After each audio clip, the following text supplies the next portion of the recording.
বাংলাদেশের বড় দুটো রাজনৈতিক দলের যারা রাজনীতির সঙ্গে যুক্ত রয়েছেন তাদেরকে এবং একজন ইন্ডিপেন্ডেন্ট অ্যানালিস্ট, যদিও তিনি কাজ করছেন মূলত যুদ্ধাপরাধের বিচার এবং আইসিটি নিয়ে, তাকে আমন্ত্রণ জানিয়েছি। শরীফুজ্জামান চৌধুরী তপন আমার হাতের ডানে আছেন, যিনি এক্সিকিউটিভ মেম্বারের দায়িত্ব পালন করছেন যুক্তরাজ্য বিএনপি। তার ঠিক পাশেই আছেন ব্যারিস্টার আবুল মনসুর শাহজাহান, যিনি সভাপতির দায়িত্ব পালন করছেন বাংলাদেশ জাতীয়তাবাদী আইনজীবী ফোরাম যুক্তরাজ্য শাখার।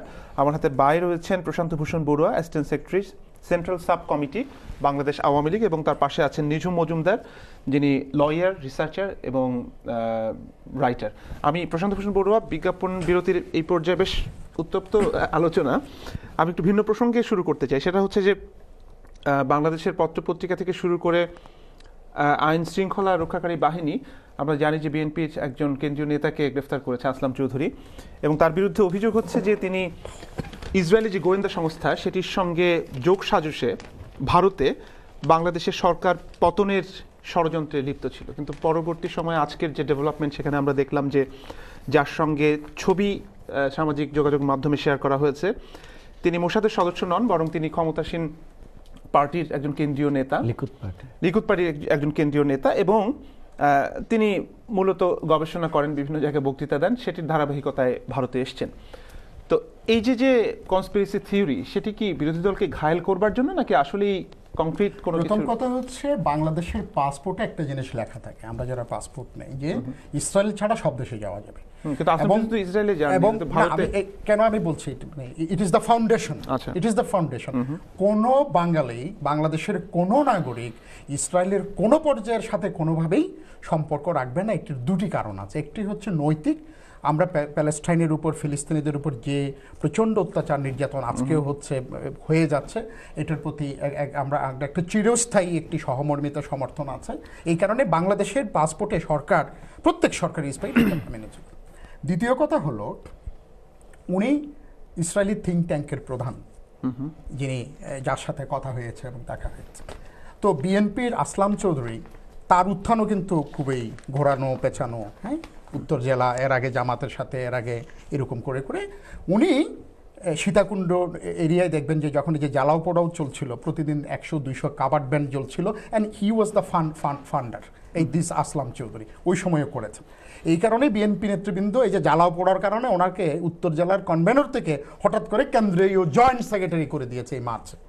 এবং উনি আরও পারফরমেন্স দেখানোর জন্য উনি দিল্লিতে গিয়ে ব্যবসায়িক কথা, ওই ভদ্রলোক তো কোনো ব্যবসায়ী না, ওখানে গিয়ে তাদের সাথে মিটিং করেছে, কথা বলছে, এবং সবচেয়ে বড় কথা, এখান থেকে ফেরত গিয়ে ওই আফিন্দি জেরুজালেম টাইমসে যেটা লিখেছে যে আমি সুসংবাদ দিচ্ছি ইসরায়েলি ভাইদের জন্য যে বাংলাদেশে খুব শীঘ্রই ইসরায়েলের জন্য সদর দরজা হুট করে খুলে যাবে, এবং বলেছে বাংলাদেশের রাজনৈতিক দল সত্যি সত্যি নির্যাতিত হচ্ছে, এবং তাদের নির্যাতনের কাহিনী প্যালেস্টাইনিদের মতো বানানো না, সত্যি। এই হচ্ছে তাদের মানে দালালি করার বা ডেলিভারির হচ্ছে ভাষাটা। সুতরাং আসলাম চৌধুরীর বৈঠকের সুবাদে আফিন্দি যদি আশা করে অবিলম্বে বাংলাদেশে ইসরায়েলের জন্য দরজা হুট করে খুলে দেওয়া হবে এবং সব কিছু তাদের অ্যাক্সেস থাকবে, কার্যক্রম থাকবে, এটা কি মিন করে? প্রথম কথা হচ্ছে, আমি একজন ইসরায়েলি রাজনৈতিক নেতার সাথে, যেখানে ওই দেশে আমার সফর নিষিদ্ধ, তার সাথে আমি বিএনপির মতো একটি দল যারা ক্ষমতায় ছিল, আবারও ক্ষমতায় আসার প্রত্যাশা করছে, জয়েন্ট সেক্রেটারি, আমি কি কারণে তার সাথে দহরম মহরম? কিন্তু আপনি যদি সংবাদটি পড়ে থাকেন তাহলে আপনি দেখবেন যে সেটা কোনো এক্সক্লুসিভ মিটিং ছিল না, সেটি একটি দিল্লির আগ্রার মেয়রের থ্রু করা একটি মিটিং, কিন্তু সাক্ষ্য প্রমাণ রেখে করে না, এইভাবে উসিলাই করে। কিন্তু সেটিকে তো না ধরে বরং ছবি দিয়ে, শুধুমাত্র ছবি দিয়ে সামাজিক যোগাযোগের মাধ্যমে ছবি দেওয়া হয়েছে। না, আমি একটু আসি, আমি এই প্রসঙ্গটা একটু শেষ করতে চাই এখানে। সেটা হচ্ছে যে আপনি বলতে চাচ্ছেন যে তার সঙ্গে যে মিটিং করার যে ছবি প্রকাশিত হয়েছে সেটি এটি প্রমাণ করে নাকি আপনি যে এত তথ্য এখন দিলেন? না, সেই তথ্য ছবি হয়তো অনেক প্রকাশিত হয়নি, হয়তো একটা সামাজিক অনুষ্ঠানের হয়েছে, আরো কত ছবি, এবং ওনারা তো সব মিটিং এর ছবি তোলেন নাই না। কিন্তু ভারতের যেখানে গিয়ে তারা মিটিং করেছেন, সেই অর্গানাইজাররা স্টেটমেন্ট দিয়েছেন, যার সঙ্গে মিটিং হয়েছে তিনি স্টেটমেন্ট দিয়েছেন, বিবিসির সঙ্গে তিনি কথা বলেছেন। কোন জায়গায় কিন্তু এই বিষয়গুলো আপনি যেভাবে বলছেন, অর্গানাইজাররা এটাও বলেছেন যে আসলাম চৌধুরী কি সেটা তারাও জানতেন না, তারা কি মিটিং করেছে, উই আর নট রেসপন্সিবল, এটাও বলেছে স্টেটমেন্ট। কিন্তু মিটিং এর কথা কিন্তু বলেননি অর্গানাইজার।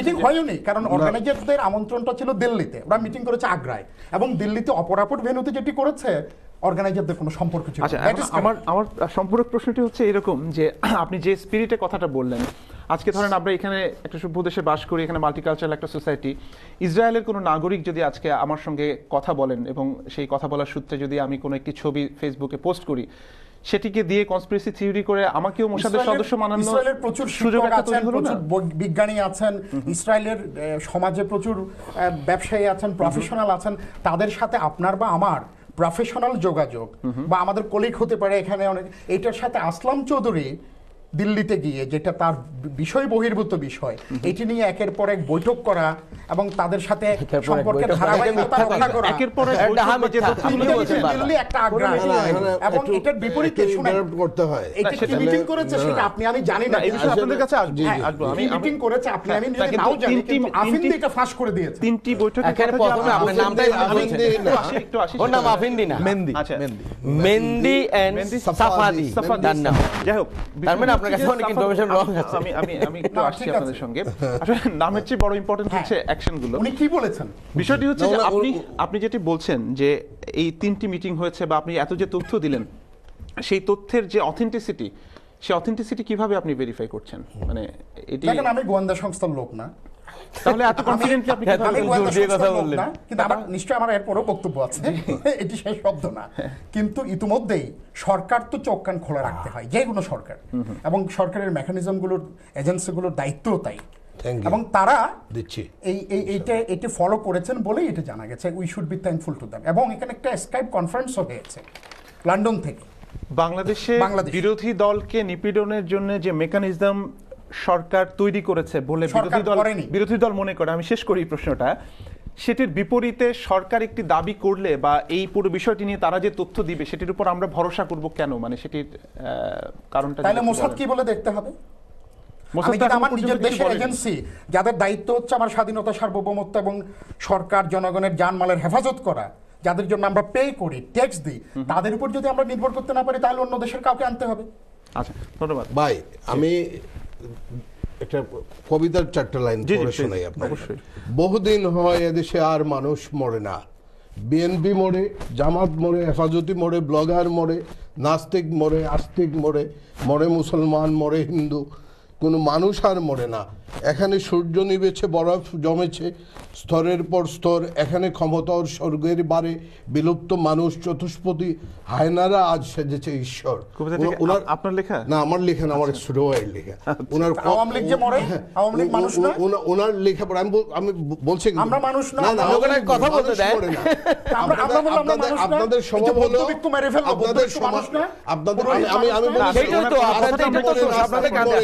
আস্তিক মরে, নাস্তিক মরে, মানুষ মরে না। মানুষের মনুষ্যত্ববোধ আপনাদের আমলে ধ্বংসপ্রায়। না, আপনাদের আমলে। আপনি যখন কথা বলেছেন একটিবারও আমি বাধাগ্রস্ত করিনি, এবং আপনাদের এই বাকশালীয় তথ্যটাই হলো মানুষকে বাধা দেওয়া, কথা বলতে না দেওয়া। Thank you. এখন আমি বলি আপনাকে, সাপ্লিমেন্টারি আমরাও দিতে পারতাম, দেই নাই। এখন বিষয়টি হলো, দেখেন বাংলাদেশের অবস্থা হয়ে দাঁড়িয়েছে এখন যে এরকম যে পৃথিবীর সমস্ত রাষ্ট্ররা যখন বলল, সমগ্র সব মানবাধিকার সংগঠনগুলি যখন বলল বাংলাদেশের নির্বাচন হয়নি, ভারত বলল বাংলাদেশে একটি সুষ্ঠু নির্বাচন হয়েছে। ভারত হলো সবকিছু, যাদের রক্ষক তাদের, সেই ভারতে বসে বিএনপির এক নেতা, ভারত রক্ষক না আমাদের, ইসরায়েলের গোয়েন্দা সংস্থা, ওনাদের বক্তব্য অনুযায়ী গোয়েন্দা সংস্থার লোকজন নিয়ে ষড়যন্ত্র করছে কাদের বিরুদ্ধে? ভারতের পাপেট একটি সরকারের বিরুদ্ধে। এই হলো নমুনা। উনি বলছেন, দেখেন আমি বলি আপনাদের, আমার কথা আমাকে বলতে দিন আপনি। উনি বলেছেন যে সরকারের হ্যান্ডস আছে। এই যে সরকারের হ্যান্ডসগুলি 4 বছরে আপনার এটিএন এর সাগররুনির হত্যাকাণ্ডের কুল কিনারা করতে পারেনি, শত শত গুম খুনের বিচার করতে পারে নাই। হ্যাঁ, সেই হ্যান্ডস কি বললো? ওটা মানুষ সেটা বিশ্বাস করে না। দেখেন, এই যে উনি বলছেন ভারতীয় সিটিজেন সিকিউরিটি কাউন্সিলের একটি সেমিনারে এই সাফাদিকে আমন্ত্রণ জানানো হয়েছিল, এবং এই অনুষ্ঠানে আসলাম চৌধুরী ছিলেনও না। আগ্রার মেয়র ইন্দ্রজিৎ বাল্মীকির একটি অনুষ্ঠানে যেহেতু আসলাম চৌধুরী ব্যবসা করেন, ইন্ডিয়ার সঙ্গে বাংলাদেশের ব্যবসায়িক সম্পর্ক রয়েছে। মেয়রের কোনো ব্যবসা নাই। শুনেন কথা শুনেন। হ্যাঁ, আপনি তো অনেকক্ষণ বলেছেন যা মুখ দিয়ে আসে অথেন্টিসিটির ধার নেই বলে গেছেন, আমরা শুনেছি। আমাদেরটা আমরা বিবিসির সাক্ষাৎকার থেকে আমি বলছি, এবং সেখানে এই যে বাল্মীকির সেই অনুষ্ঠানে আসলাম চৌধুরী উপস্থিত ছিলেন, সেখানকার কি একটি ছবি সম্ভবত সোশ্যাল মিডিয়াতে ছাড়া হয়েছে, সেটা থেকে এই ষড়যন্ত্র তথ্যের আবিষ্কারক ওনারা। এখন এটাকে এই মুসাদ বিএনপি ষড়যন্ত্র করছে এইসব বিনিয়ে বলিয়ে আপনার ওই যে আসলাম চৌধুরীকে গ্রেফতার করা হয়েছে, রিমান্ডে নেওয়া হয়েছে। দেখেন যে 300 কোটি টাকা এই যে আপনার সাপ্তাহিক ঠিকানা পত্রিকার লিড নিউজ ছিল আপনার 2015 সালের 13ই মার্চ নিউ ইয়র্কে। হ্যাঁ, $300 মিলিয়ন জয়ের $300 মিলিয়ন তথ্য এফবিআই বিএনপির হাতে। বোগাস হলে এই পত্রিকার বিরুদ্ধে আপনারা মামলা করলেন না কেন? কিন্তু তার চেয়ে বড় কথা যে সেই তথ্য শুনেন মিস্টার তপন, এবং এই মামলার একটা প্রশ্ন করি আপনাকে। আমি একটু যোগ করি ওনার কথার সাথে একটা জিনিস। আমি আপনার কাছে আমি আসবো। কথা বলতে দিতে হবে প্লিজ, প্লিজ দয়া করে একটা ডিসিপ্লিনের মধ্যে না হলে আসলে চালানো যাবে না। যেটা হচ্ছে যে ঠিকানা পত্রিকা কি বলেছে, তার চেয়ে বড় কথা হচ্ছে যে যুক্তরাষ্ট্রের মতো জায়গায় যদি এত বড় ঘটনা ঘটে থাকে, আপনি কি মনে করেন যে যুক্তরাষ্ট্রের সরকার বা এফবিআই বা গোয়েন্দা সংস্থাগুলো সেটিকে এই 2015 সালের ঘটনা এই 1 বছর হয়ে গেল কোনো ধরনের তদন্ত কোনো কিছু ছাড়াই? আমি বলি আপনারে, এই যে ঘটনায় তানবীরের সাজাওল ওইখানে রিজভি এবং আরেকজন এফবিআই এজেন্টের দুজনের সেই ঘটনায় কোনো জায়গায় কারো নাম উল্লেখ নাই আপনার, যে কারো বিরুদ্ধে কোনো আমি আপনাকে বলবো সেটা যে রায়টা দেওয়া হয়েছে, আমি আপনাকে এটা বলার জন্য সেখানে আপনার প্রথমত বলা হয়েছিল যে ইন্ডিভিজুয়াল ওয়ান হিসেবে তারা ইন্ডিভিজুয়াল ওয়ান হিসেবে শুরু করেছিলেন, কিন্তু পরবর্তীকালে ওই রায়ের মধ্যেই আমি আপনাকে বলি ওই রায়ের মধ্যেই বলা হয়েছে যে ইন্ডিভিজুয়াল হচ্ছেন, নাম বলেননি, বর্তমান প্রধানমন্ত্রীর ছেলে। তো বর্তমান প্রধানমন্ত্রীর দুটো ছেলে নেই, একটা ছেলে আছে, ছেলে কিন্তু ইন্ডিভিজুয়াল নাম ছিল না। আমি কিন্তু এখানে কেসের বিষয়বস্তুকে টুইস্ট করা হয়েছে। এরপরে দেখেন আমি একটু থামাতে হচ্ছে কারণ একটু অন্য প্রসঙ্গে চলে যাচ্ছে। আজকে বললো যদি আপনার বিরুদ্ধে এখানে আমি বুঝতে পেরেছি এই দেশের পুলিশ মামলা, আবারও প্রশ্নটি করতে হচ্ছে আপনাকে, সেটা হচ্ছে যে একটা তো হচ্ছে যে জয় সাহেবের হত্যা ষড়যন্ত্র এটি নিয়ে আপনি কথা বলছেন, কিন্তু আমি কিন্তু সেটি নিয়ে প্রশ্ন করি না। আপনি যে দুর্নীতির বিষয়ে, কথিত দুর্নীতির বিষয়ে কথা বলছেন, সেটি নিয়ে মার্কিন যুক্তরাষ্ট্র সরকার কেন তদন্ত করছে না বা সেটির কোনো আউটকাম নেই? মার্কিন যুক্তরাষ্ট্র সরকার তদন্ত করলে তো আমার জানার সেখানে সুযোগ নেই। তাহলে শুধু একটি পত্রিকার রিপোর্টের উপর বেস করে আপনি সেই পত্রিকা, সেই পত্রিকা জয় সাহেবের হাতে সেই ছবি আমি আপনাকে দেখাতে পারবো, আমার কাছে আছে। সেই যে পত্রিকাকে উনি বলছেন পত্রিকা না, সেই পত্রিকার ছবি জয় সাহেব পড়তেছেন, সেই ছবি আছে আমার কাছে। হ্যাঁ, তাতে কি প্রমাণ? এতে প্রমাণ এই পত্রিকা একটা স্বীকৃত পত্রিকা। আমার বিরুদ্ধে অনেক লেখা, এটার বিরুদ্ধে মামলা করতে হতো, ডিফামেশনের মামলা হইতে পারতো। এই ডিফামেশনের মামলা আমরা লয়ে পড়ি না, করতে পারতো না। এই পত্রিকা একটা স্বীকৃত পত্রিকা, আমেরিকার বাংলা পত্রিকা। ঠিকানা পত্রিকার বিরুদ্ধে বলে ঠিকানা পত্রিকার জনমত পত্রিকা না। আচ্ছা, আমার মনে হয় সবাই মিলে যদি কথা বললে আপনারাই কথা বলতে থাকেন, আমি বরং জনমত পত্রিকাকে কেউ যদি বলে জনমত পত্রিকা না, অন্যদিকে গেলেও যখন আপনাদের টার্ন আসবে তখন কথা বলবেন। এখন তপন সাহেব কথা বলবেন, দয়া করে কেউ ট্র্যাপ করবেন না। আপনি একটু শেষ করেন। নিয়মটা কিন্তু আমরা মেনে চলেছিলাম, আমার বন্ধু সেটা মানতে রাজি না, কিন্তু এখন থেকে মানতে হবে, নাহলে আমি অনুষ্ঠানটি বন্ধ করে দেব। প্লিজ বলেন। ঠিক আছে, আমি বলি, আমাদের বক্তব্য এখানে পরিষ্কার হলো যে দেখেন, জয় সাহেবের এই যে তথাকথিত যে হত্যা প্রচেষ্টা মামলা যেটা, এবং আমেরিকার কোনো জায়গায় কোনো হত্যা প্রচেষ্টা মামলার কোনো উল্লেখ নাই, কোনো তদন্ত তারা করে নাই, কিন্তু বাংলাদেশের পুলিশ বাংলাদেশে বসে সেই আপনার ষড়যন্ত্র তথ্য আবিষ্কার করেছে, শফিক রেহমানের মতো একজন বর্ষিয়ান সাংবাদিককে গ্রেফতার করেছে। মাহমুদুর রহমান সাহেব জেলে ছিলেন, জেলে থেকে মাহমুদুর রহমান সাহেবকে সেই মামলায় ষড়যন্ত্রকারী হিসাবে গ্রেফতার দেখানো হয়েছে। ধন্যবাদ। আমি একটু ব্যারিস্টার শাহজাহান আপনার কাছে একটু যোগ করতে চাই ওই যে আসলাম চৌধুরীর ব্যাপারটা নিয়ে। এখানে প্রথমত আমাদের বন্ধু হয়তো নামটা হয়তো ভুল করে ফেলছে, আমি নামটা কারেক্ট করতে চাই। তার নাম হচ্ছে মেহেদী এন্ড সাফাদি এবং তিনি লিকুদ পার্টির একজন নেতা। উনি সরকারের একজন উচ্চপদস্থ উপদেষ্টা ছিলেন, একজন উচ্চপদস্থ ব্যক্তি, শেষ করে ফেলি। এবং ওনার একটা অর্গানাইজেশন আছে, অর্গানাইজেশনের নাম হচ্ছে centre for international diplomacy and public relations.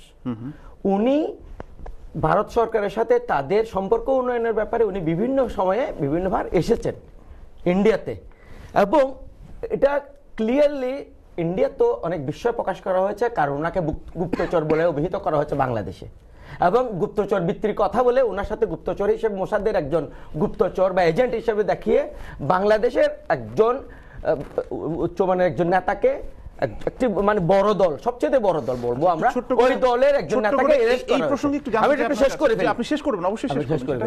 আপনি যে অর্গানাইজেশনটির নাম বললেন, centre for public policy and diplomacy and public relations, আচ্ছা, এই ধরনের সংগঠনের ব্যানারে আওয়ামী লীগ, বিএনপি, জামায়াত ঘরানার অনেকেই দলের রাজনৈতিক যে স্বার্থ বা পারপাস সেটাকে সার্ভ করেন যুক্তরাজ্যে বসেই। তো কাজে এই ধরনের একটি অর্গানাইজেশনের ব্যানারে তিনি যদি গুপ্তচর বৃত্তি করেন, সেটা তো করতেই পারেন, মানে এই অর্গানাইজেশন যদি রান করেন সেটা কিন্তু এটি প্রমাণ করে না যে তিনি কোন গোয়েন্দা। এখানে একটা কথা আছে, এখানে একটা কথা আছে, আমি একটু শেষ করে ফেলি, বাদ গেলে আমার ভাই কারেক্ট করবে। এখানে ইন্ডিয়া থেকে বিস্ময় প্রকাশ করা হয়েছে, এবং পাশাপাশি ওখানে মেজর জেনারেল রক্সি নামে আরেকজন খুব জ্ঞানী এবং বক্সি, উনি ওখানে ছিলেন, এবং উনিও খুব মানে এটার বিরুদ্ধে অনেক প্রতিবাদের সুরে কথা বলেছেন যে উনি এখানে এসছেন আমাদের সম্পর্ক উন্নয়নের জন্য, যেখানে বাংলাদেশের মতো একটি পার্শ্ববর্তী দেশের সরকার উৎখাতের জন্য এই ধরনের একটি চক্রান্ত উনি লিপ্ত হবেন, এটা আমরা কল্পনা করতে পারি না। সেটা তো অর্গানাইজাররা বলছেন, মানে এটা তো ভারত সরকারের কোনো স্টেটমেন্ট করবে, এর মধ্যে অর্গানাইজাররা তাদের ইমেজ সংকট থেকে বাঁচার জন্য তো এইটিকে ডিফেন্ড করবেনি যে এই ধরনের কোনো ঘটনা ঘটেনি না। বাট গুরুত্ব আমরা যতক্ষণ প্রমাণ হবে না ততক্ষণ আমরা কিভাবে, একটু যদি বলেন, মানে ইসরায়েল ইস্যুতে বিএনপির অবস্থানটি কি রকম? বিএনপির অবস্থান, বিএনপির সাথে কোনো রকম সম্পর্ক ইসরায়েলের নাই, এবং বিএনপি সবসময় জনগণের ভালোবাসা, জনগণের সাপোর্ট দিয়ে ক্ষমতায় আসতে চায়। বিএনপি এটা জোর গলায় প্রতিবাদ অলরেডি করেছে। তাহলে ইসরায়েলের রাজনৈতিক দলের যদি কোনো নেতা দাবি করেন যে এখন তারা সরকার মানে যে অবস্থায় আছে তাতে করে এই সরকারের পতন হলে বা পরিবর্তন হলেই বাংলাদেশের সঙ্গে ইসরায়েলের সম্পর্কটা ভালো হবে, এখানে কথা বলার আগে আমি আরেকটা কথা বলবো, যেখানে বাংলাদেশ ইন্ডিয়ার সাথে সম্পর্ক উন্নয়নের জন্য উনি এসেছেন, ইসরায়েলের সাথে সম্পর্ক উন্নয়নের জন্য, সেখানে উনি এমন কোনো কাজ করবেন না পার্শ্ববর্তী দেশের একটি সরকার, আমার একটু আগে আমার বন্ধুও বলেছেন যে সরকারের প্রতি ইন্ডিয়ার অবাধ আস্থা, অখণ্ড সমর্থন সবকিছুই আছে, ওদেরকে ইয়ে করার জন্য, মানে ক্ষমতা থেকে চ্যুত করার জন্য তারা উনি কোনোদিনও আসতে পারেন, এটা একটা অবিশ্বাস্য একটা ব্যাপার। তো এই ধরনের ব্যাপারকে নিয়ে বাংলাদেশে ছোটখাটো ব্যাপার নিয়েও এখানে মানে যদি ষড়যন্ত্রের গন্ধ খুঁজে পাই তাহলে তো কিছু বলার থাকে না। এখানে আমি কয়েকটা ব্যাপার, আমার একটা বলবো জানি না কিরকম, যে আমি একটু ইতিহাসের দিকে সবসময় টান দিই, এটা আমার একটা স্বভাব বলা যেতে পারে। সেটা হচ্ছে যে যখন 1975 সালের 15ই অগস্টের এই নারকীয় ঘটনাটা ঘটানো হলো, তখন যারা এই ঘটনাটা ঘটিয়েছে, যে কর্নেল ফারুক, রশিদ ডালিম, যে এই গংটা আছে, তারা কিন্তু সেই সময়ে তৎকালীন আর্মি চিফ যিনি ছিলেন তার কাছে গিয়ে জানতে চেয়েছিলেন যে তারা একটা বড় একটা ডেপুটি চিফ ছিলেন এবং জানতে চেয়েছিলেন যে এরকম একটা অ্যাকশনে তারা যেতে চান। তো এত বড় বাংলাদেশের স্বাধীনতার পরে বাংলাদেশের জাতির পিতাকে এইভাবে হত্যা করবার আগের যে ষড়যন্ত্রটা, সেখানে কিছু হলেও কিন্তু জিয়া রহমানের গায়ে সেই রক্তের দাগটা আছে একটা। 2 নাম্বার যেটা হচ্ছে যে আমি যদি এর মাঝখানে অনেক কিছু হয়েছে বা অনেক কিছু হয়নি সে আলোচনাতে যাচ্ছি না, আমি যদি আপনার 2004 সালের গ্রেনেড হামলাটাতে যাই, আমি বলবো না সেখানে বিএনপি জড়িত ছিল, আমি বলবো না সেখানেও, কারণ এখনও তো সেই মামলাটা চলছে। আমি যে জিনিসটা বলতে চাই যে শেখ হাসিনাকে নিয়ে ষড়যন্ত্রটা তো হয়েছে, বঙ্গবন্ধুকে মেরে ফেলেছে, আর শেখ হাসিনাকে এখন যদি কেউ বলে যেটা আওয়ামী লীগই গ্রেনেড মেরেছে, আমার তো আর কিছু বলার থাকবে না, বাট ষড়যন্ত্র হয়েছে। এখন এফবিআই এর যে আপনার যে রায়টা দেওয়া হয়েছে, সেখানে আমরা ক্লিয়ারলি, এই রায়টা আমি পুরোটা পড়েছি, ইনফ্যাক্ট আমি এটা নিয়ে কাজ করছি, এটা নিয়ে একটা বড় লেখালেখি করার আমার একটা ইচ্ছা আছে সিরিজ আকারে, সেই অর্থে আমার এই অপরচুনিটিটা হয়েছে এটা পড়বার জন্য। আমি এটা বলবো না যে বিএনপির হাইকমান্ড থেকে রিজভিকে বলা হয়েছে যে তুমি এটা করো, আমি এটাও বলছি না, কারণ সেই রায়ের ভিতরে তো কিছু নাই, সুতরাং আমার এটা বলা উচিত হবে না। কিন্তু রিজভি অ্যাজ এ ইন্ডিভিজুয়াল হিসেবে উনি চেয়েছিলেন যে জয়ের পার্সোনাল তথ্যগুলো নেওয়ার জন্য, একটা মানুষের ঘরের তথ্য নেওয়া, একটা মানুষ কোন রাস্তায় থাকে, কোথায় যায়। উনি যদি ইনভেস্টিগেটিভ জার্নালিস্ট হতেন, একটা কথা ছিল, ওনার তো সেই লাইসেন্সটুকু ছিল না। তো যেহেতু আমেরিকা তার এক্সিস্টিং লতে বিচার করেছে, তার মানে হচ্ছে যে তিনি অপরাধটা করেছেন, অপরাধটার ফলেই সেটা হয়েছে। সুতরাং ঘরপোড়া গরু সিঁদুরে মেঘ দেখলে ভয় পাবে, এবং সেই ভয়ের পরবর্তীতে সভ্য সমাজ যদি তদন্ত হয় তাহলে আমি সেখানে অন্যায়ের কিছু দেখি না। এখন আপনি জানেন সাংবাদিকতা করার লাইসেন্স আছে, আমি যে জিনিসটা তিনি যখন এটির সঙ্গে নিজেকে যুক্ত করলেন তাকেও তো না, কার লাইসেন্স আছে? শফিক রেহমান যেটা করেছেন সেটা হচ্ছে যে শফিক রেহমানকে কিন্তু এখনো পর্যন্ত কি করেছেন সেটাই আমরা এক্স্যাক্টলি শফিক রেহমানকে কিন্তু আমরা কিন্তু এখনো অপরাধী বলতে পারি না। আমি ব্যক্তিগতভাবে একজন ব্যারিস্টার হিসেবে, একজন লয়ার হিসেবে আমি কিন্তু শফিক রেহমানকে অপরাধী বলছি না। এই কারণেই বলছি না কারণ শফিক রেহমানের তিনি এখন পর্যন্ত অভিযুক্ত হয়েছেন, কোর্টে যাবে, উনি প্রমাণ যদি হয় তাহলে ফাইন। মানে আমাদের দেশের বা পৃথিবীর একটা মানে কমন নর্ম যেটা হচ্ছে যে বিচারের আগেই তাকে দোষী বলা যাবে না, সেই অর্থে এখন যে জিনিসটা হচ্ছে সেটা হচ্ছে যে তদন্ত হচ্ছে, একই ব্যাপার আসলাম চৌধুরীর ব্যাপার হচ্ছে। আমি যে জিনিসটা এখানে ফোকাস করবার চেষ্টা করছি সেটা হচ্ছে যে এই যে রিজভী আহমেদ যে চেষ্টাটা করলেন সজীব ওয়াজেদ জয়কে নিয়ে তার ঠিকানা বের করার জন্য, ইন্টেনশনটা কি ছিল? উনি লন্ডনে বসে বা আমেরিকাতে বসে এই কাজটা ওনার আসলে কতটুকু ব্যাপ্তি হতে পারত? আপনারা জানেন যে একই এরকম একটা আমি আপনাকে আরেকটা উদাহরণ দিতে পারি। যেমন বঙ্গবন্ধুকে মেরে ফেলবার আগে ভারতের রয়ের একজন আপনার চর ছিলেন ঢাকা বাংলাদেশে, যিনি আপনার 32 নম্বর ওখানে আপনার একজন পথচারী হিসেবে বিক্রি করতেন, এরকম একজন ছিলেন। তিনি কিন্তু একটা পর্যায়ে বঙ্গবন্ধুকে ঐতিহাসিক ডকুমেন্ট এসেছেন, কর্নেল মাও বা কাও মনে হয় এই ধরনের কিছু, তিনি কিন্তু এসে বলেছিলেন যে আপনাকে হত্যার জন্য একটা ষড়যন্ত্র হচ্ছে। কেমন? এখন এখানে ব্যাপারটা হচ্ছে যে আপনারা জানেন যে Mossad one of the biggest একটা অর্গানাইজেশন বলেন, গোয়েন্দা সংস্থা বলেন, তারা যখন আপনার আলফ্রেড আইকম্যানকে তারা যখন আর্জেন্টিনা থেকে, তখন কিন্তু তারা গোয়েন্দা হিসেবে যায়নি, তারা সেখানে মাছ বিক্রি করতেও গিয়েছে, তারা সেখানে গাড়ির ব্যবসা করতে গিয়েছে, বিকজ ওই সময় সেখানে তার ব্যবসায়ী সেজে নর্মাল মানুষ সেজে গিয়েছে। এখন এর মানে আমি বলছি না যে আসলাম চৌধুরীকে খালেদা জিয়া পাঠিয়েছেন, বিএনপি হয়তো দেখা যাচ্ছে নিজ উদ্যোগে বা বড় কোনো পদের জন্য করেছেন। আমার কথা হচ্ছে যেহেতু একটা বড় ধরনের, কারণ একটা প্রোগ্রামে গেলে ফুলের মালা গলায় দিয়ে উনি ছবি তুলবেন বা এই ধরনের উৎসবমুখর পরিবেশে, এটা আসলে খানিকটা সন্দেহজনক। সবচেয়ে বড় ব্যাপার হচ্ছে যে আমি ব্যক্তিগতভাবে মনে করি যে যেহেতু তার একটা জাতীয় পর্যায়ের নেতা, আমার মতো মানুষ যদি একটা ইসরায়েলের নেতার সাথে কথাবার্তা বলে, সেটার যেমন এক ধরনের অভিজ্ঞতা আছে, তার মতো একজন নেতা যখন ওই পলিসি ডায়ালগের বা যে প্রতিষ্ঠানের নাম বলেন তার সাথে যখন মিলেমিশে তিনি যখন সেখানে প্রোগ্রাম করেন, ছবি তোলেন, সেটার অভিজ্ঞতা, এবং সেটা কিন্তু গোয়েন্দা সংস্থার মাধ্যমে খবরটি বাংলাদেশে এসেছে। দর্শক, আমাদের সময় হচ্ছে ছোট্ট একটা বিজ্ঞাপন বিরতিতে যাবার। বিজ্ঞাপন বিরতির পর আবারও ফিরে আসছে। একজন দর্শক অনেকক্ষণ ধরে লাইনে আছেন, আমি কন্ট্রোল প্যানেলের দৃষ্টি আকর্ষণ করছি, কলার কি এখনো আছেন না বিজ্ঞাপন বিরতির পরে আসবেন? আচ্ছা, বিজ্ঞাপন বিরতির পরে আমরা ফিরে আসছি দর্শকের ফোন নিয়ে, আবারও প্যানেলে ফিরে আসবো। দর্শক সঙ্গে থাকুন।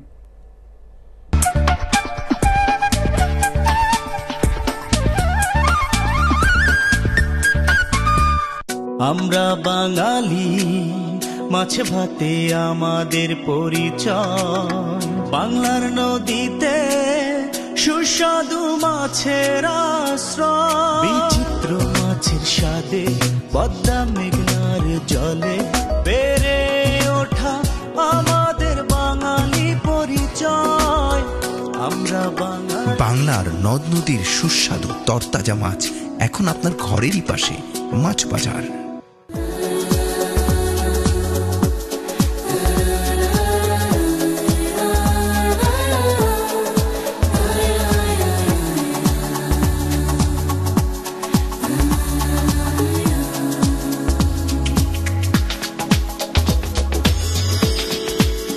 The Royal Suite, the most lavish banqueting venue in West Midland.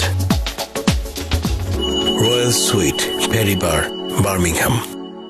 Tickets to বাংলাদেশের মাধ্যমে এখন সিলেট, চিটাগং অথবা ঢাকার ডাইরেক্ট ফ্লাইট বুক করুন। বুকিং এর জন্য আজই কল করুন অথবা ওয়েবসাইট ভিজিট করুন tickets2bangladesh.co.uk, bringing Bangladesh closer. Right now, thousands of children and their families are having to make dangerous journeys to seek safety. They've fled with what little they can carry, traveling miles across land or risking their lives at sea. Children who have survived the terrifying journey are arriving with nothing. Without food, water and shelter, their lives are in danger. Yet just £3 could help provide a child with enough life-saving food for a week. Please, text FOOD to 70030 right now. UNICEF is on the ground, providing life-saving food and water to desperately hungry children. I've seen how UNICEF works to keep refugee children safe, but we can't do it without you. No child should go without enough food to eat. Please don't wait. Text food to 70030 right now and give £3 to help save a child's life today. Thank you.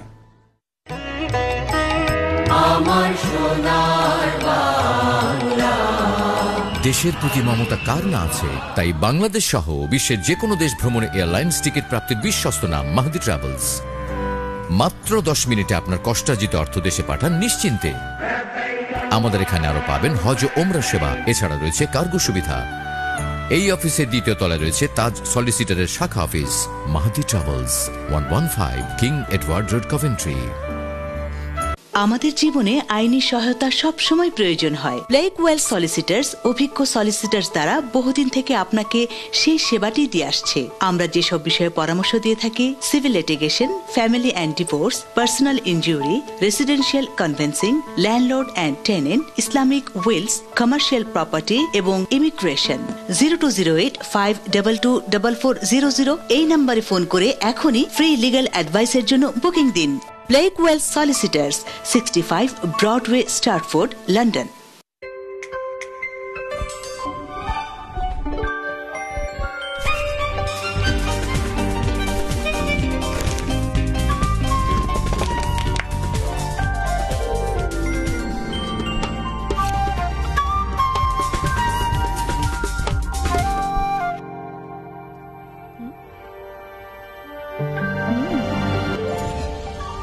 Crown Farms, naturally the best choice. কার হার করা দরকার, কাজের জন্য হোক বা personal ইউজের জন্য, আমাদের কাছে আছে বিভিন্ন ধরনের গাড়ি। আপনার গাড়ি যদি অ্যাক্সিডেন্ট হয়ে থাকে তাহলে সরাসরি যোগাযোগ করুন। জেনারেল অটো সার্ভিস দিচ্ছে গাড়ির রিপেয়ার, রিপ্লেসমেন্ট, লিগ্যাল অ্যাডভাইস সহ সকল ধরনের সহযোগিতা।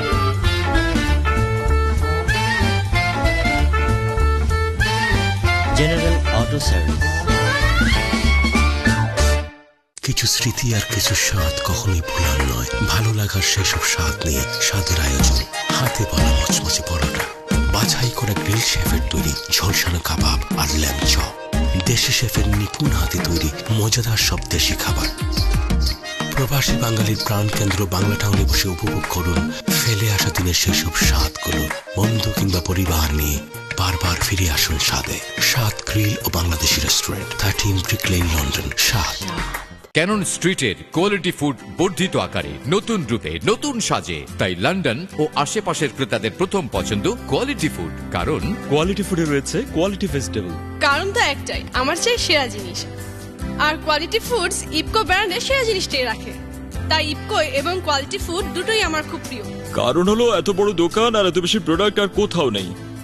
হালাল মিটের জন্য কোয়ালিটি ফুডের বিকল্প নেই।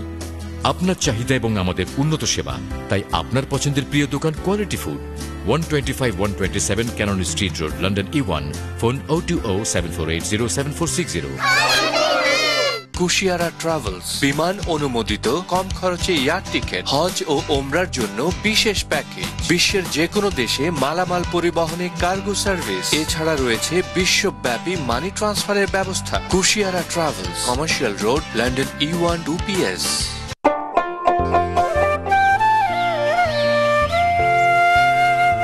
সোনার দেশের সোনার মাটি, ইলিশ রুই কাতলে রে, অন্তর টানে সেই মাটির ঘ্রাণে, নদীর তাজা মাছেতে অন্তর টানে সেই মাটির ঘ্রাণে। অন্তরেরই টানে প্রবাসীদের প্রতিটি প্রাণে মিশে আছে সাসকো ফুডস।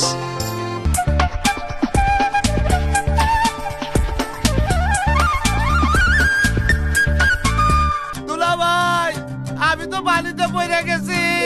কি রে, তুই নাকি পানিতে? পানিতে তো ভাই, ভিসার ব্যাপারে তো কোনো কিছু সেটেল হইলো না। তোকে না বলেছি কোনো আইনি সমস্যায় ডাকবি না। তাহলে কোথায় যাব? শাহরিয়ার সলিসিটর, ভিসা রিলেটেড যে কোনো প্রবলেম, অ্যাসেট কেনা বেচা, লিজ নেওয়া কিংবা বিয়ে, ডিভোর্স সহ ফ্যামিলি প্রবলেমস, আইনি সহায়তা যেখানে পানি ভাত। Sharia Solicitors, 1 Guntrop Street, London E1 7RG. Phone 0207-247-2271. দুলা ভাই, প্রবলেম তো সলভড। ব্রাদার ইন ল, এখন থেকে শাহরিয়ার সলিসিটর হলো তোমার ফ্রেন্ড ইন ল। প্রয়োজনে আইনি বন্ধু। প্রিয় দর্শক, আপনাদেরকে আবারও স্বাগত জানাচ্ছি বিজ্ঞাপন বিরতির পরে মুক্ত সংলাপ অনুষ্ঠানে। আমরা বিজ্ঞাপন বিরতির আগে বেশ ইসরায়েলের গোয়েন্দা সংস্থার সঙ্গে যোগসাজশে বিএনপির একজন শীর্ষ নেতার সরকার পতনের যে কথিত ষড়যন্ত্র সেটি নিয়ে কথা বলছিলাম। একদিকে দাবি করা হচ্ছে যেটা সরকার পতনের একটা ষড়যন্ত্র, অন্যদিকে যারা বিএনপি রাজনীতির সঙ্গে যুক্ত রয়েছেন তারা বলছেন যে এত রিমোট ইনফরমেশন বা রিমোট এক্সাম্পল দিয়ে আসলে একটা বিষয়কে এত বড় একটা কনক্লুশনে পৌঁছানো সম্ভব নয়। আমি একটু অন্য প্রসঙ্গে যেতে চাই, যেহেতু আমাদের হাতে সময় খুবই কম এবং অতিথির সংখ্যাও কম্পারেটিভলি বেশি। আমি নিজম আপনাকে দিয়ে শুরুটা করতে চাই। সেটা হচ্ছে যে আপনি লক্ষ্য করেছেন যে মতিউর রহমান নিজামীর মৃত্যুদণ্ড কার্যকর হবার পরে পাকিস্তানের যে প্রতিক্রিয়া, সেই প্রতিক্রিয়া নিয়ে বাংলাদেশে আবার পাল্টা প্রতিক্রিয়া হয়েছে এবং সেটি অনেকেই বলছেন যে এটা প্রত্যাশিত। কিন্তু তুরস্ক যে বাংলাদেশে তাদের কূটনীতিককে বা রাষ্ট্রদূতকে ডেকে পাঠিয়েছে এবং সেটিকে একটি বার্তা হিসেবে ধরা হচ্ছে এই মৃত্যুদণ্ড কার্যকরের বিপরীতে, পুরো বিষয়গুলো নিয়ে তো আপনি নিজেও কাজ করেছেন, রিসার্চ করছেন। আপনার কাছে কি মনে হয় যে এটা তো স্পষ্টতই কূটনৈতিক শিষ্টাচার বহির্ভূত, কিন্তু কেন তুরস্কের এই বিষয়টি নিয়ে এত যন্ত্রণা বা মানে তাদের স্ট্যান্ডটি কি মনে করেন আপনি? এটাকে এক কথাতে বলা যায় একটা গ্লোবালাইজড পলিটিক্স। বেসিক্যালি যে মুসলিম ব্রাদারহুডের যেটা তাদের যে ধারণাটুকু রয়েছে বা তারা যে মোর্চাটার ভিতরে রয়েছে, জামাত ইজ এ পার্টি টু ইট। আপনারা জানেন যে এটা কিন্তু আজকে নতুন না, কারণ একই ভাবধারা তো তারা বটেই, খানিকটা উগ্রপন্থী। যে সাদাত পার্টি যেটা করেছিল আপনার 2012 সালে, আমার স্টিল মনে আছে যে 2012 সালে তারা পর্যবেক্ষক হিসেবে 14 জন ব্যক্তি কিন্তু বাংলাদেশে আসেন, কিন্তু আদৌ তারা ছিলেন সবাই লয়ার এবং তারা এমপি এবং ট্রাইব্যুনালের ভেতরে ঢুকে যান। এবং সবচেয়ে সেখানে ইন্টারেস্টিং ব্যাপার যেটা করেছে সেটা হচ্ছে যে তারা গোলাম আজমের মামলাটা চলাকালীন সময় বলেছে যে তাকে যাতে ফাঁসি না দেওয়া হয়। তখন কিন্তু রায়ও হয়নি, কারণ কেউ জানেও না। তার মানে হচ্ছে যে বিচার ব্যবস্থার উপরে তারা বলছে যে বিচার ব্যবস্থাটা ঠিক মতো হচ্ছে না, আবার বিচারের আগে আপনি রায় ঠিক করে দিচ্ছেন, তাহলে কিন্তু আপনি নিজে ইন্টারফেয়ার করে আবার আপনিই বলছেন যে বিচারটা সুষ্ঠু হচ্ছে না। তার মানে তখন সেই সময় আমার মনে আছে যে আমরা প্রোটেস্ট করেছিলাম তুরস্ক হাই কমিশনের সামনে। আমার ক্লিয়ারলি মনে আছে 2012 সামটাইমস জানুয়ারির 16-17 তারিখে খুব সম্ভবত। তো আমি যেভাবে জিনিসটা দেখি সেটা হচ্ছে যে দেখেন কামাল আতাতুর্ক বা ওই ঘরানার যে পলিটিক্সটা বা ওই আদর্শ যেটা বাংলাদেশের সাথে যে সৌহার্দ্য সম্পর্ক, জানেন যে একটা রাস্তাও আছে আমাদের একটা বিশাল কামাল আতাতুর্ক অ্যাভিনিউ, সেটা থেকে তার কিন্তু অনেকটুকু সরে এসেছে। সাম্প্রতিক সময় আইএসএসকে তারা আপনার অর্থায়ন করছে বা ওই উগ্রপন্থীরাতে ঢুকে যাচ্ছে। এবং আমি আগেই বলেছি যে যদি এক কথায় বলতে হয় সেটা হচ্ছে যে একটা গ্লোবালাইজড পলিটিক্স। সেই সূত্র ধরে তুরস্কের ইন্টারেস্ট বলতে এতটুকুই, হুই ইজ নিজামি। এটা তুরস্ক যদি আজকে নিজামি না হয় অন্য কেউ হতো, তুরস্ক দে ডোন্ট গিভ এনি, মানে তারা কোনো ধরনের এই ব্যাপারে সাকার ফাঁসির সময় কি তারা কোনো ধরনের কথা বলতে দেখেছেন আপনি? কথা তো বলছে জামাত লিডারদের জন্য। সুতরাং আপনাকে বুঝতে হবে যে পলিটিক্যাল যায় কোনটা। আর পাকিস্তানের প্রেসিডেন্ট কিন্তু বেশ ক্ষোভ প্রকাশ করেছে যে কেন ইউরোপিয়ান ইউনিয়নও কেন এই তাদের সুরে কথা বলছে। ওই একই তো পলিটিক্সের একই মাধ্যমই তো, কারণ তাকে তো বাংলাদেশ গভর্নমেন্ট থেকে বা যেই রিয়াকশনটা তার প্রতি হচ্ছে, যদিও সরকারিভাবে রিয়াকশনটা হচ্ছে না, কিন্তু চারিদিকে তো একটা আপনি জানেন যে 5 মিলিয়নসের উপরে টুইটার হয়েছে এই তো কয়েকদিন আগেই যে এরদোগান সাপোর্টস জেনোসাইডার। সরকার থেকে কেন হচ্ছে না বলে আপনি মনে করেন? সরকার থেকে যেটা হচ্ছে না যে সরকার তো বারবার বলছে যে তাদেরকে ফর্মালি কোনোভাবে জানানো হয়নি এখান থেকে, কারণ এখানে কিন্তু অ্যাম্বাসেডর ছিল, চার্জ দ্য অ্যাফেয়ার যেটা ছিল, সেটা তো একটা ঘটনা কূটনীতিককে নিয়ে যাওয়ার বিষয়। কিন্তু প্রেসিডেন্ট গত কয়েকদিনে, তুরস্কের প্রেসিডেন্ট গত কয়েকদিনে যে ধরনের বক্তব্য দিয়েছেন নিজামের মৃত্যুদণ্ডকে কেন্দ্র করে, আপনার কি মনে হয় না যে বাংলাদেশ গভর্নমেন্ট থেকে সরকারের দিক থেকে? অবশ্যই আমি বলবো আছে। আমার কাছে যে জিনিসটা মনে হয় আর কি সেটা হচ্ছে যে সেটা যদি না হয় তাহলে আমি বলবো যে দুইটা দেশের জন্য দুইটা পলিসি হচ্ছে। পাকিস্তানের জন্য তো অলরেডি খুব প্রকাশ করেছে। তবে আমি এতটুকু আবার এখানে বলতে চাই, হয়তোবা দেখেন আমি এই সিটে বসে যে কথাটা বলতে পারি, শাহরিয়ার আলম হয়তোবা তার সিটে বসে, আমি যেমন হয়তোবা এমন একটা কড়া কথা বলে বসতে পারি এখানে, শাহরিয়ার আলম যদি এখানে বসে থাকতেন মাননীয় পররাষ্ট্রমন্ত্রী, তিনি কিন্তু বসে ওই কথাটা বলতে পারেন না। সুতরাং সরকারের যে স্ট্র্যাটেজিটা আছে, ইনফ্যাক্ট আপনি বিএনপির কথাটাই ধরেন না কেন, বিএনপি দেখবেন খেয়াল করবেন যে প্রতিক্রিয়ার ব্যাপারে চিন্তা ভাবনা করে দেয়, কিন্তু বিএনপির নেতা কর্মীরা কিন্তু অনেকেই খুশি হয়েছে, গোলাম আজম বলেছে যে ভালো হয়েছে, মানে অফ দ্য রেকর্ডে, কিন্তু বিএনপির তরফ থেকে কিন্তু সেটা বলতে পারছে না পলিটিক্যাল ব্যাপারগুলো। এখন যে জিনিসটা আলটিমেটলি আর বিএনপির বলবে না কেন যে দাদা আপনার শাহবাগ আন্দোলনে বিএনপির অনেক নেতা কর্মী গিয়েছে, ব্যক্তিগতভাবে বলছে যে ভাই গিয়েছি, পলিটিক্যাল কারণে বলতে পারি না, হুডি মাথায় দিয়ে গিয়েছে বিএনপির অনেক ছেলে পেলে। শুনেন, একটা ব্যাপার হচ্ছে যে এই যে পলিটিক্সটা আমাদেরকে খেয়ে দিল সারা জীবনের জন্য আর কি, আলটিমেটলি আমরা মনের ভাব অনেক ক্ষেত্রে প্রকাশ করতে পারি না। তো আলটিমেটলি আমি যে জিনিসটা বলছি, পাকিস্তানের এই যে চিৎকার বা এই কথাটা, এতে কিন্তু আমাদের একটা লাভ হয়েছে। আমি এটাকে পজিটিভভাবে দেখি। কেন লাভ হয়েছে? খেয়াল করে দেখেন জামাত ইসলামী বারবার বলছে যে 1973 সালে যে ইন্টারন্যাশনাল ক্রাইম ট্রাইব্যুনাল অ্যাক্ট যেটা আছে এইটা আসলে তাদের ক্ষেত্রে প্রযোজ্যই হয় না। সাধারণ ক্ষমার কথা তো তারা পরে, তারা বলছে যে এটা তাদের ক্ষেত্রে প্রযোজ্যই হয় না, কারণ এটা করা হয়েছে 195 জন আর্মি অফিসারের ক্ষেত্রে। কিন্তু পাকিস্তান কিন্তু এটা বলছে না। পাকিস্তান বলছে একবার যেহেতু সাধারণ ক্ষমা দিয়ে ফেলেছে সে তো আর বিচার হতে পারে না। তার মানে ওরা ধরেই নিয়েছে ওই 195 জন প্লাস নিজামী মুজাহিদ যারা আছে তাদেরকেও ক্ষমা করে দেওয়া হয়েছে। তার মানে কি কাদেরকে ক্ষমা করে দেওয়া সম্ভব? যারা অলরেডি ধরে না স্বীকার করে নেয় যে আমরা অপরাধটা করেছি। সুতরাং পাকিস্তানের এই চিৎকারের কারণে যেটা প্রমাণিত হলো যে পাকিস্তান স্বীকার করে নিয়েছে নিজামী মুজাহিদ এরা হচ্ছে অপরাধী, এদেরকে ক্ষমা করে দেওয়া হয়েছে, যেটা জামাতের কথার সাথে কিন্তু সাংঘর্ষিক। ধন্যবাদ। আমি ব্যারিস্টার শাহজাহান একই বিষয় একটা আপনার আমার যেটা অবজারভেশন, ফার্স্ট অফ অল যে মানে তার্কের প্রেসিডেন্ট তাইপ এরদোগান যেটা করেছে, আপনি যদি একটু ভালো করে দেখেন সে কিন্তু অত্যন্ত জনপ্রিয় একজন নেতা তার দেশের মধ্যে, এবং সে বর্তমানে মুসলিম বিশ্বের নেতা পজিশনে চলে গেছে। এমন আমি না না please please please in a sense no no no no please শুনি ওনার বক্তব্যটা শুনি। উনি একটু অন্যরকম একটা পজিশনে চলে গেছেন, কিন্তু উনি যদি এখন বর্তমানে বাংলাদেশের কোনো ব্যাপারে যদি উনি হস্তক্ষেপ করেন বা উনি যদি ওনার নিজের কোন দিকে নিয়ে যান, এটার একটা সুন্দর ব্যাখ্যা গভর্নমেন্টের পক্ষ থেকে আসা উচিত ছিল, আমি এটা বলতে চাচ্ছি। এবং তার্কিকে ইউরোপের মধ্যেও অনেক একটি মানে একটু গুরুত্বপূর্ণ পজিশনে চিন্তা ভাবনা করা হয়। আমি কেন বলছি তাহলে সরকারের পক্ষ থেকে কোনো রকমের কোনো বক্তব্য আসেনি, তার মাধ্যমে কোনো একটা মেসেজ হয়তো চলে আসতেছে যে মানে কেন করা হচ্ছে না। নিশ্চয়ই এটা না করার পিছনে হয়তো কোনো আপনি একজন বিএনপি নেতা হিসেবে বা কর্মী হিসেবে সমর্থন করেন। আমি প্রিন্সিপালের দিক দিয়ে বা এর দিক দিয়ে আমি কথা বলতে যাব না, কারণ এটা আমার পার্টির হাইকমান্ড বা এর থেকে কথা বলবেন। বাট কিন্তু উনি যেটা করেছেন সরকারের পক্ষ থেকে কোনো রকম একটা প্রপার ব্যাখ্যা বিশ্লেষণ আসা উচিত ছিল, বা কেন করলো এটা ওরা যাচাই করা উচিত ছিল। এটা আমি দূরের থেকে আমি কিছু বলতে, আরেকটা জিনিস আমি যেটা বলতে চাই, আরেকটা কথা, একজন দর্শক আছেন। হ্যালো, জি ওয়ালাইকুম আসসালাম। দর্শক কে আছেন লাইনে? জি ভাই, আমি বলছিলাম এর থেকে ম্যানচেস্টার থেকে। জি জি বলুন। দর্শক আপনার টেলিভিশনের ভলিউম কমিয়ে কথা বলতে হবে, আপনার টেলিভিশনের শব্দ শুনতে পাচ্ছেন। কমাইছে ভাই। আসসালামু আলাইকুম। জি ওয়ালাইকুম আসসালাম, বলুন। দেশের জন্য তো কেউ কিছু করে না।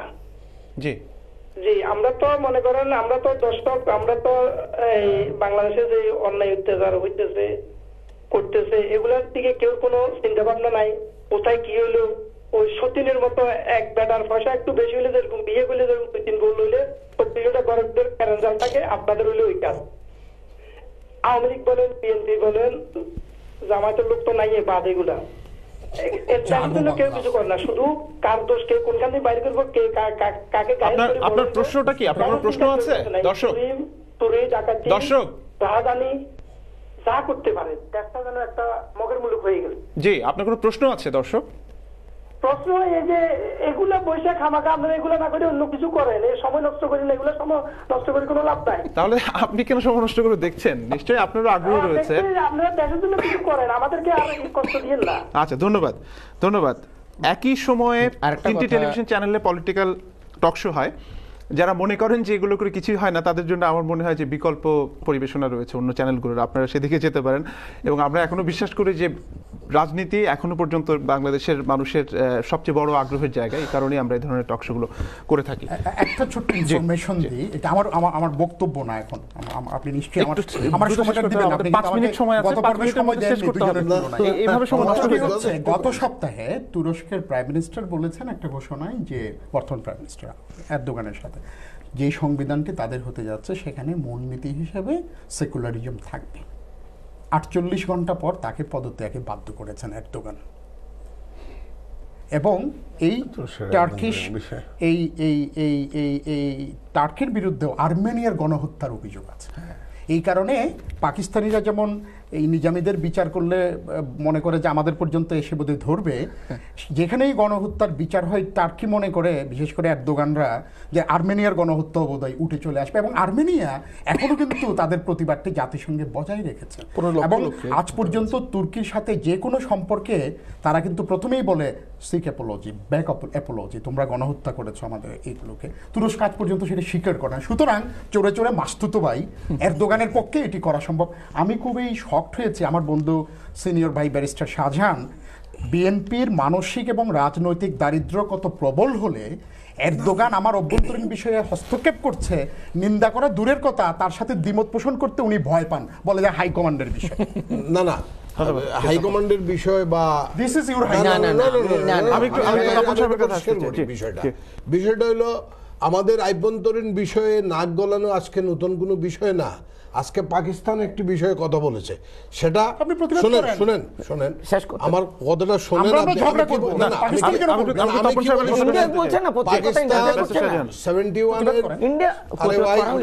কথা বলতে দিচ্ছেন না, আপনার চরিত্রটা আগাগুড়ে বাকশালের।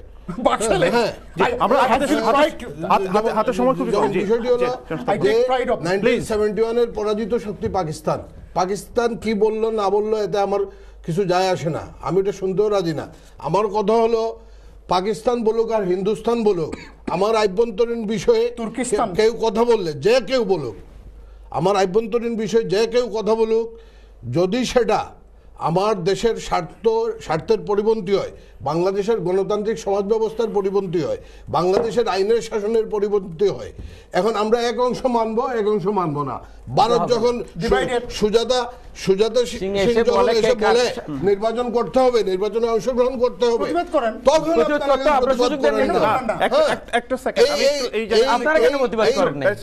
দ্বিমুখী চরিত্র থেকে আমাদেরকে বেরিয়ে আসতে হবে। ন্যাশনাল ইন্টারেস্ট, আমি একটু তপন সাহেব আপনাকে প্রশ্ন করতে চাই, সেটা হচ্ছে যে ভারতের এই অভ্যন্তরীণ নাক গলানোতে আওয়ামী লীগ প্রতিবাদ করেন না, কিন্তু তুরস্কের বিষয়ে তারা প্রতিবাদ করছেন। একইভাবে আপনারা যখন ভারত নাক গলায় আপনারা প্রতিবাদ করেন, তুরস্কের বিষয়ে কেন আপনারা স্টেটমেন্ট দিচ্ছেন না? তুরস্কের বিষয়ে শোনেন, বিএনপির আমি যে পর্যায়ে রাজনৈতিক কর্মী, এখানে আমার এই ক্ষেত্রে এই বিষয়ে আপনি ব্যক্তিগতভাবে মনে করেন কিনা যে এটা নিয়ে বিএনপির প্রতিবাদ করা উচিত ছিল? আমাদের এখানে কিছু বক্তব্য আছে, এই যে যুদ্ধ অপরাধ সংক্রান্ত ট্রাইব্যুনাল নিয়ে আমাদের কিছু সেটা থাকতেই পারে। আমার কথা হচ্ছে যে সেটা বক্তব্য থাকতে পারে, কিন্তু টার্কি যেটি করছে, আমরা বলেছি আমাদের তুরস্ক যেটি করছে সেটিকে আপনি সমর্থন করেন কিনা? তুরস্ক আমাদের দেশ থেকে তাদের হাই কমিশনার প্রত্যাহার করে নিয়ে এসেছে, কূটনৈতিক সম্পর্ক ছিন্ন করেছে। না করেনি, সেটা ঘোষণা তারা দেয়নি। বাংলাদেশের যে বর্তমান যে অবস্থা, বাংলাদেশের মানুষ যেভাবে নির্যাতিত নিপীড়িত হচ্ছে এই সরকার দ্বারা, আমরা তো একদম শেষ পর্যায়ে জন্য আপনি টার্কির এই অবস্থানকে সমর্থন করেন কিনা? আপনারা গান পাউডার ছিটিয়ে যখন মানুষ মেরেছিলেন, সেটা বন্ধ করে নাই। প্রশান্ত ভূষণ বড়ুয়া, আমি একটু স্পেসিক্যালি জানতে যাচ্ছি, সেটা হচ্ছে যে ওনারা নিজামীর হত্যাকাণ্ড বিষয়ে কিন্তু রিয়াকশন দিচ্ছেন, কাজে যে রিয়াকশনটা দিচ্ছেন, যে প্রক্রিয়ায় দিচ্ছেন বা যেভাবে দিচ্ছেন, এটিকে আপনারা সমর্থন করেন কিনা? এই ক্ষেত্রে আমার আরো অনেক কিছু বলতে হবে, সেই সময়ও নেই, সেই সুযোগও নেই। যেমন সমর্থন করেন কি করেন না? আমি সমর্থনও করছি না সেটাকে, আমি বিরোধিতাও করছি না। বিষয়টি হলো এখানে আমার কিছু পয়েন্ট যেগুলি আমাকে বলতে হবে, যেমন এই বিচারিক প্রক্রিয়া নিয়ে প্রথম থেকে আমরা বিচারিক প্রক্রিয়া নিয়ে কথা শুরু করলে আসলে আমাদের অনুষ্ঠান শেষ করা, আমাদের 2 মিনিট সময় আছে। সেটা হচ্ছে যে আপনারা এটা সমর্থন করেন কি করেন না সেটি নিয়ে আপনি কোনো মন্তব্য করতে চাচ্ছেন? আমি কোনো মন্তব্য করব না। আচ্ছা, অনুষ্ঠানের একেবারে শেষ পর্যায়ে আমাদের আর 1 মিনিট সময় আছে, আপনার কাছে আমি সেই 1 মিনিটে যাচ্ছি। সেটা হচ্ছে যে আমরা দেখেছি নারায়ণগঞ্জের একজন এমপি, তিনি শিক্ষকের, এটা যদিও অন্য প্রসঙ্গ, রাজনৈতিক না, কিন্তু এটা খুবই গুরুত্বপূর্ণ প্রসঙ্গ, সিরিয়াস অবস্থা। আওয়ামী লীগের যারা রাজনীতির সঙ্গে যুক্ত রয়েছেন বা সরকারের সঙ্গে যারা যুক্ত রয়েছেন, তারা বিচ্ছিন্নভাবে এটি নিয়ে প্রতিবাদ করেছেন, কিন্তু এটার কি আরো অনেক প্রম্পট অ্যাকশন হওয়া দরকার ছিল না? প্রতিবাদ করা উচিত ছিল। তদন্ত কমিটি হয়েছে। প্রথমত বলি, আমি স্ট্রংগেস্ট ভাষায় এই ঘটনার নিন্দা জানাই, এবং এমপি যেটি করেছে, হি অ্যাক্টেড লাইক এ ক্রিমিনাল। আমার দলের MP, but I treat him as a criminal. উনি জাতীয় পার্টির এমপি। জাতীয় পার্টি কি আমাদের কোয়ালিশনে ছিলেন না, মোর্চায় ছিল বোধহয়, বাট একটা ক্রিমিনাল কাজ করেছে, নাম্বার 1। নাম্বার 2 হলো সরকার ব্যবস্থা নিয়েছে, শিক্ষামন্ত্রী ব্যবস্থা নিয়েছে, এবং তদন্ত কমিটি হয়েছে। তারপরেও বলবো, একজন প্রধান শিক্ষকের এরকম অপমান, এটি আসলে কোনো মানবিক অনুভূতিতে এই অপমান এবং এটা আসলে প্রকাশ করা সম্ভব না। এটা হত্যার চাইতেও বেশি জঘন্য। আর যেটি আমি একটু আমি বলতে পারিনি, সেটি হচ্ছে যে দেখেন, আওয়ামী লীগের জন্য Bangladesh comes first, Bangladesh first. এবং আজ পর্যন্ত আরেকটি উদাহরণ বলি, বাংলাদেশের স্বার্থে আওয়ামী লীগ কখনো কোথাও কম্প্রোমাইজ করে নেই। দ্বিতীয় কথা বলি, আজকে একটা উদাহরণ পাওয়া যাবে না বিএনপি এবং জামাতের সবাই বোমা হামলা হয়েছে, গুলি হয়েছে, এগুলো সমস্ত হামলা হয়েছে আওয়ামী লীগ, কমিউনিস্ট পার্টি, উদিচি এবং উদিচির হামলা আওয়ামী লীগের সময় হয়েছিল, সেটা আওয়ামী লীগের সময় হয়েছে উদিচির হামলা। তারপর এই যে আপনাদের সময়ে দুনিয়ার ব্লগারদেরকে হত্যা, আমরা ওই প্রসঙ্গে আপনার ভিক্ষু হত্যা, সমস্ত পুরোহিত হত্যা, এগুলো তো আপনাদের সময় হচ্ছে। গতকালকে 32টা পরিবার সমস্ত খুলনায় আওয়ামী লীগের বিরুদ্ধে, এই যে ব্লগারদের হত্যার কোনো বিচার নাই। আমি বলি যেটা শেষ করেছি, বিদেশি হত্যা, সংখ্যালঘু সবচেয়ে বেশি নির্যাতিত হয়েছে আপনাদের আওয়ামী লীগের সময়। অন্তত ব্যবহারের দিক থেকে একটু সভ্য হওয়ার চেষ্টা করতে হবে। না, আপনারা বললে আমদানি করেছেন। আমরা অনুষ্ঠানটা একটু শেষ করতে হবে। সকল অসভ্য শিক্ষকের বিষয় সৃষ্টি আপনাদের কাছ থেকে প্লিজ। আমি যদি একটু ছোট একটা গল্প বলতে খুব দ্রুত, না গল্প বলার সময় আচ্ছা ঠিক আছে, আমি জাস্ট একটা বলি, সেটা হচ্ছে যে এই অপরাধটা করেছে সেটাকে দাদা তো অলরেডি বলেছিলেন, এবং সবচাইতে সুখকর খবর হচ্ছে বা ঘটনা হচ্ছে এই পুরো আলোচনার মধ্যে সবাই একটা ব্যাপারে একমত হয়েছে, এটা অসম্ভব ঘৃণ্য একটা কাজ হয়েছে, যে এটার জন্য ধন্যবাদ, সবাই একমত আমরা।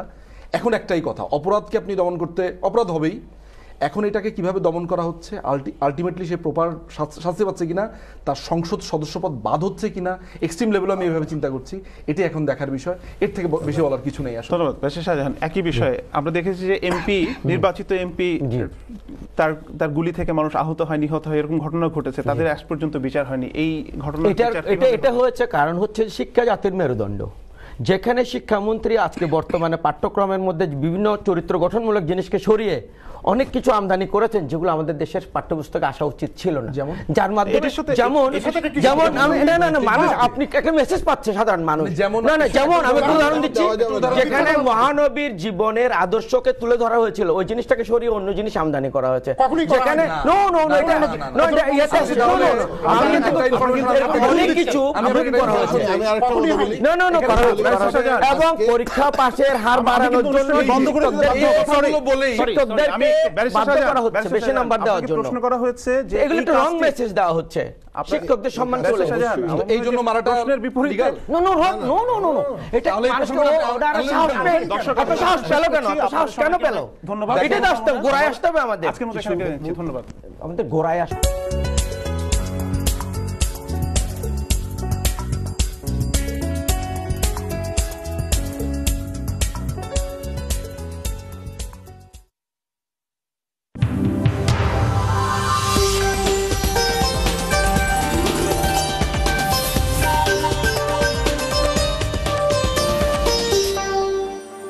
JMG Cargo, the top demand sales agent and cargo specialist. We can collect your goods from anywhere in the UK within 24 hours and deliver to Bangladesh in 3 to 4 working days. Look no further for a better, highly secure and friendly cargo service. JMG Cargo. Call us